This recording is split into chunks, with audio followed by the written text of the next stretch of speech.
Olá, sejam bem-vindos. Este é o Tema é Direito, um programa do curso de Direito da Universidade Franciscana. Estamos abrindo oficialmente a 7ª temporada deste programa, que tem a missão de levar até você discussões, conversas a respeito de temas jurídicos, porque, como sempre faz questão de referir, este é o foco central deste programa. Não deixe de mandar suas sugestões de pauta para direito@ufn.edu.br, que na medida do possível nós atenderemos a sua solicitação. Meu convidado de hoje, com muita satisfação, recebo o professor Vitor Hugo do Amaral Ferreira, uma das referências em direito do consumidor no Brasil. Seja bem-vindo, professor. E professor do curso de Direito aqui da UFN. Olá, professor. Muito obrigado pelo espaço, pela oportunidade. Ainda que à distância, é uma satisfação podermos retornar nesse modo aqui, ainda que em tela. Muito obrigado. Exato. Essa 7ª temporada, assim como o finalzinho da 6ª, vem caracterizada pelo programa no meio remoto, é a forma como podemos realizar agora, né, professor? Na torcida de que logo, logo a gente consiga restabelecer pelo menos alguma possibilidade de conversar presencialmente aqui com as pessoas, o que também torcemos para que ocorra dentro de sala de aula, né? Todos nós estamos na torcida. Eu vou aproveitar, inclusive, antes da gente tratar do assunto principal que temos que conversar hoje, qual é a tua impressão a respeito, professor, com toda a sinceridade, das aulas pelo formato remoto, que é o que nós estamos realizando hoje? E falar um pouquinho também do esforço aí coletivo dos professores do curso a respeito disso. Professor Cristiano, na verdade, quando nós nos colocamos numa situação que há um ano atrás era completamente nova, né?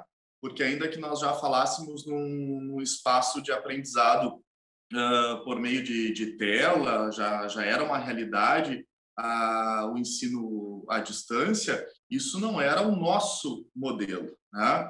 Então, um ano depois, dá para se dizer que é latente a nossa vontade de retorno, mas muitos dos alunos, e quando se analisa perfis de uma turma de 40 alunos, tem alunos que se demonstraram num espaço de aprendizado talvez melhor do que o espaço de sala de aula, né? Justamente porque atende melhor o perfil deles.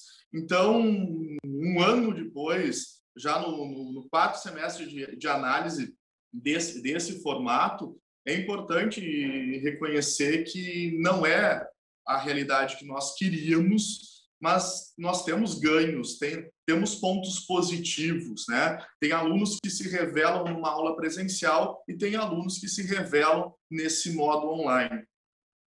Também há que se reconhecer a intensidade e também a velocidade com que nós conseguimos nos adaptar às necessidades, né, professor?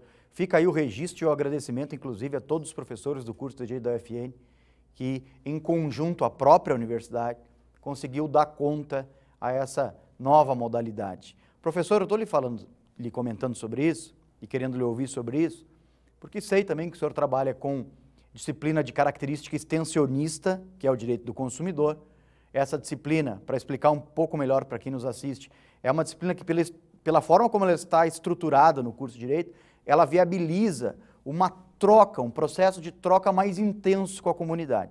Queria te ouvir um pouquinho sobre isso. Como que o senhor realiza esse tipo de atividade e como que o senhor está trabalhando isso justamente agora em tempos de pandemia? Professor Cristiano, algumas disciplinas nessa adaptação da curricularização da extensão, elas de fato precisaram ser adaptadas à extensão. Ainda que já tivessem o perfil extensionista, nem todas as disciplinas já realizavam uma atividade de extensão, né? O direito do consumidor, e de forma especial aqui na Universidade Franciscana, ele assim atua desde 2005, por nós termos a possibilidade de não só trabalhar nossa disciplina de direito do consumidor, o ensino em sala de aula, mas a pesquisa e a prática, a extensão que se desdobra junto ao convênio celebrado da instituição com a Prefeitura Municipal por conta do PROCON, né?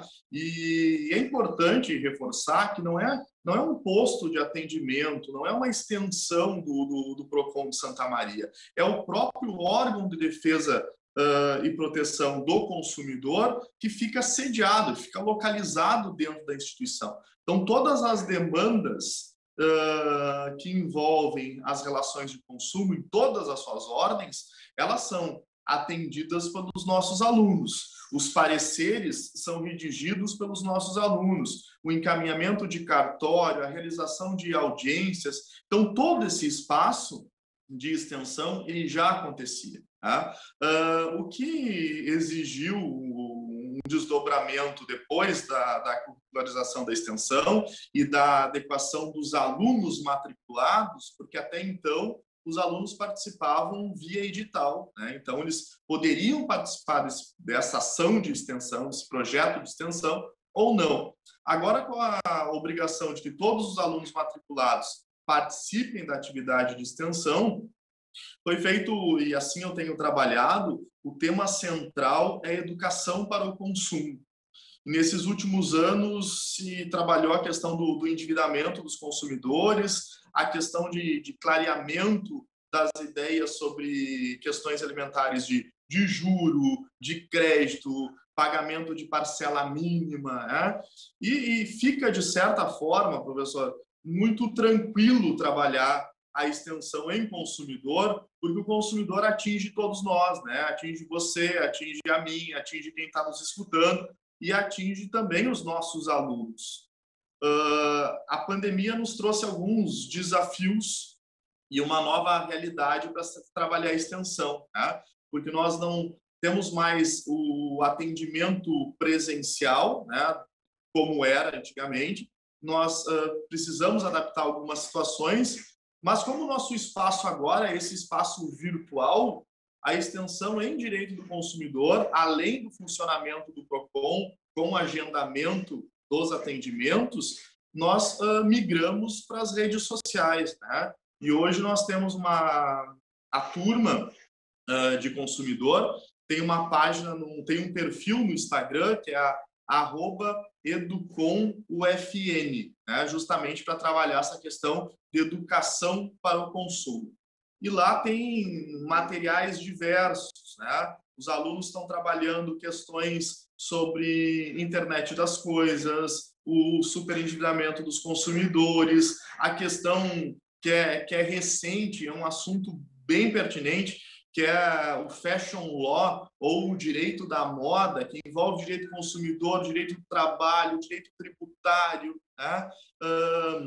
Então, são diversos os temas que estão envolvidos numa forma interdisciplinar, multidisciplinar, em direito do consumidor, né? A questão que é muito recente também e afeta bastante esse período, a questão da vulnerabilidade cognitiva, a vulnerabilidade psicológica dos consumidores, o assédio de consumo, a violação de dados, né?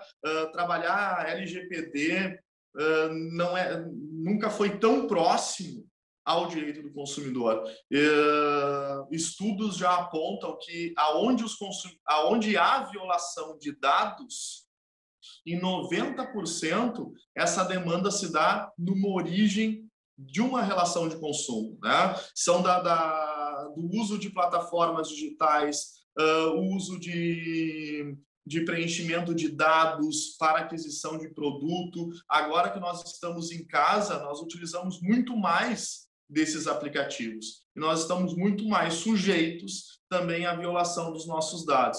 Então, a LGPD ela surge em uma comunicação e um diálogo direto com o direito do consumidor. E esses são os instrumentos que nós estamos utilizando para pesquisa, extensão, gerando informação aos consumidores e a quem tem acompanhado as redes do projeto. Agora, impressionante essa característica multitransversal, interdisciplinar do direito do consumidor. Professor, te ouvindo aqui, né, eu ficava pensando realmente em todos esses entrelaçamentos que o direito do consumidor proporciona. E dizer que lá no início de tudo se estudava o direito do consumidor quase que dentro de uma clausura ou relacionado às vezes ao direito civil, depois ao direito constitucional, e agora isso já deu uma guinada e você acabou de dar uma série de exemplos aí relacionando a ciência do consumidor com outras tantas coisas interessantíssimas, jurídicas e não jurídicas. Será que, eu acho que, vou te provocar aqui, mas foi isso que te fez se apaixonar ainda mais pelo direito do consumidor, professor? Olha, professor Cristiano, é uma pergunta feita para um apaixonado por direito do consumidor, né? E quando a gente fala de paixão, a gente tem que cuidar para não se cegar. Falamos muito mais com o coração do que com a razão.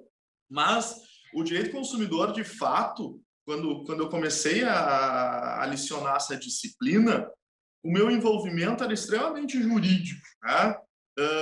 Eu brinco com os alunos atualmente que talvez eu possa frustrar alguns, porque eu vou falar quase que metade do semestre muito mais da sociedade de consumo do que propriamente do direito do consumidor.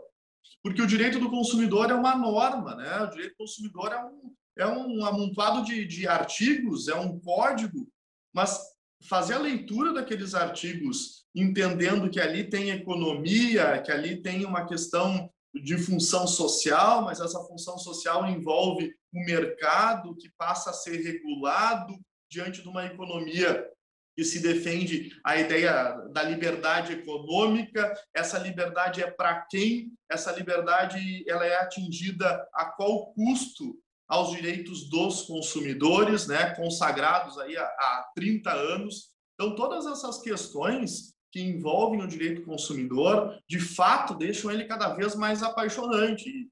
Hoje, quando nós vamos falar, por exemplo, de endividamento dos consumidores, nós temos que ter uma noção básica de economia, né? Das escolas econômicas ao longo dos anos. Quando se fala, por exemplo, volto aqui ao tema, que é muito forte essa questão de liberdade econômica, a ordem econômica, no artigo 170 da Constituição Federal, ela carrega entre os seus princípios a defesa do consumidor. Então, a liberdade econômica, a ordem econômica nacional, ela tem um princípio constitucional limitador dessa livre economia, né? Que é a defesa do consumidor. Então, quando se traz essa questão, a gente vai lá nas escolas, na escola de Chicago, lá nos anos de 1970, na década de 70, quando se funda uma escola de liberdade econômica. E isso não é direito, né? Não era até então. Mas quando a gente estuda a partir desses novos cenários, nós estudamos, sim, psicologia, nós estudamos economia, nós estudamos serviço social, se entende aí toda uma análise, inclusive, professor, nesse processo agora de entendimento de uma vulnerabilidade cognitiva, uma vulnerabilidade comportamental, porque no direito do consumidor não se fala mais em marketing, se fala em neuromarketing, né? A oferta que nós tínhamos até pouco tempo era uma oferta de produto que era colocada numa vitrine. E aí você passava na frente da vitrine, te chamava atenção ali ou não. Tinha uma publicidade numa televisão, num jornal, numa mídia impressa. Mas agora o sujeito pode capturar os dados do professor Cristiano, manipular os dados do professor Cristiano e a oferta vai chegar no seu e-mail. É uma oferta dirigida, é uma oferta programada para que o Cristiano tenha uma interferência na sua tomada de decisão. Né? E aí entra uma questão que até é filosófica, né? Porque, na verdade, quem está escolhendo o produto?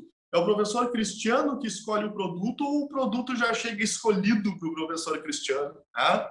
E aí, além disso, tem uma questão muito comportamental, que é a nossa forma de ostentar, né, professor Cristiano, aquilo que nós usamos, aquilo que nós consumimos. E aí as redes sociais elas se tornaram a grande vitrine da ostentação do consumo, porque não basta eu consumir, eu preciso mostrar que eu estou consumindo. Tá? E aí esse é o cenário da sociedade de consumo. O direito do consumidor é um ponto dentro dessa sociedade de consumo, que é cada vez mais complexo. Isso é apaixonante, sim, né? Professor, nós poderíamos ficar o dia inteiro aqui falando sobre isso. Lamentavelmente, nosso tempo é curto. Agora, incrível, né? Quando a gente recebe uma propaganda de alguma coisa no celular ou vê na televisão, saibam que aquilo está sendo projetado para nos seduzir diretamente. Ou é pela estrutura da imagem, pela cor, por uma série de questões que chegam aí nessa expressão maravilhosa que você usou, o neuromarketing, que é algo que nós temos que aprender muito mais a respeito disso e que tem, então, uma relação direta com o ato de consumir. Professor, certamente vou lhe convidar aqui para a gente conversar mais sobre isso. Esse é um tema interessantíssimo, mas eu gostaria de, por hora, agradecer a tua participação aqui no programa e já te dizer também que as portas do estúdio aqui estão sempre abertas para o colega e aproveitar e te parabenizar por todos esses anos de UFN. Professor Cristiano, reitero aqui os meus agradecimentos, né? E eu aproveito também para deixar um abraço para aqueles que não nos encontram presencialmente, mas nos acompanham por aqui, né? Um excelente trabalho a você, a toda a equipe, a quem nos assiste e um saudoso abraço aos nossos alunos e também aos nossos colegas. Que bom, professor. Agradecemos a vocês também pela audiência. Fiquem ligados nos próximos programas da TV da Universidade Franciscana. Até a próxima!